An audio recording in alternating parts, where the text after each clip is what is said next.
মমতা ব্যানার্জি জিন্দাবাদ জিন্দাবাদ জিন্দাবাদ অভিষেক ব্যানার্জি জিন্দাবাদ জিন্দাবাদ জয় ত্রিপুরা জয় ত্রিপুরা জয় ত্রিপুরা জয় ত্রিপুরা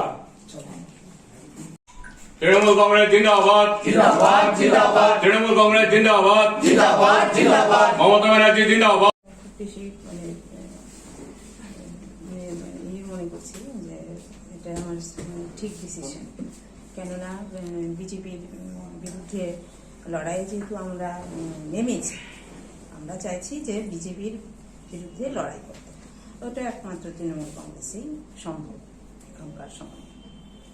কংগ্রেস থেকে আপনি মনোনয়নপত্র পেশ করেছেন? না না না করিনি এখনো, তবে বলেছিলাম যে ওনারা আমাকে প্রপোজ করেছিল, সেই মাফিক আমি বলেছি যে হ্যাঁ ঠিক আছে, কিন্তু এখন উনি সুস্মিতা দি গিয়ে বলছে যে না বলি আপনি আমাদের হয়ে কাজ করুন, আমরা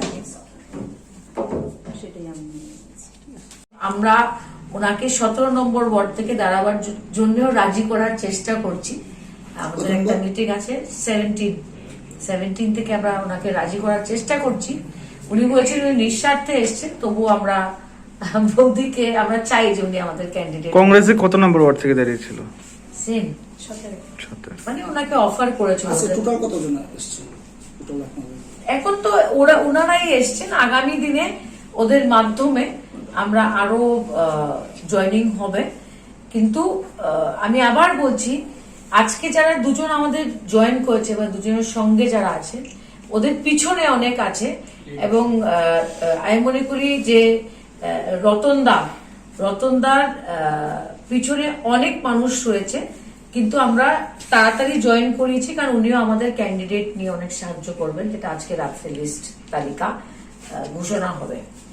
আর বৌদিরকে আবার ধন্যবাদ জানাচ্ছি, বিশেষ ধন্যবাদ, কারণ আমরা আমাদের পাশে এসে দাঁড়িয়েছেন পৌরসভা নির্বাচনের আগে, এটা আমাদের জন্য কবে নাগাদ মোটামুটি প্রার্থীর তালিকা রেডি হয়ে গেছে, কিন্তু অ্যাবাউট 11টা ওয়ার্ডের আমাদের 3-4টা করে নাম একটা সিলেকশনের একটা সার্ভে যেটা আইপ্যাক করেছে, ওই সার্ভে রিপোর্টটা এখনো আসেনি, সেটা 6টার মধ্যে আসার কথা।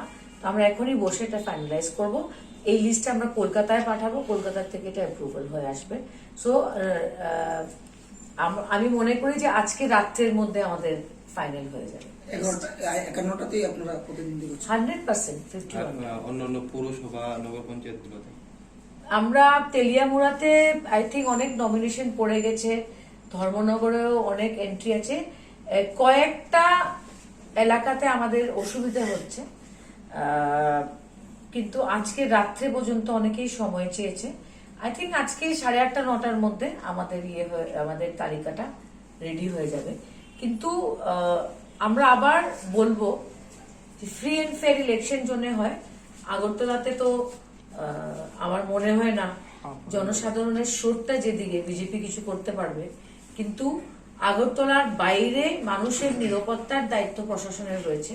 সেই দায়িত্ব যদি প্রশাসন আর পুলিশ সঠিক করে পালন করে, আমাদের ক্যান্ডিডেটের অভাব নেই। কিন্তু কমলপুরে যারা নমিনেশনের কাগজ নিয়েছে তাদের উপরে আক্রমণ হয়েছে, ওরা পুলিশে এফআইআর দিতে রাজি নয়, কিন্তু আমি বলছি, কারণ আমার কথা হয়েছে ব্রজদার সঙ্গে, এইগুলা পরিস্থিতি তৈরি যে বিজেপি করছে এটা সঠিক না। এটা গণতান্ত্রিক একটা দেশে ভয়ের আর এই ধরনের রাজনীতি আমাদের পরম্পরা নয়। যাদেরকে প্রার্থী করছেন তারা বিগত দিনে কোন দলে ছিল? বিজেপি, সিপিএম না কংগ্রেস? বিভিন্ন দল থেকে আসছে, আর কিছু তৃণমূল কংগ্রেসেও আগে ছিল, ওরা আবার দাঁড়াবে।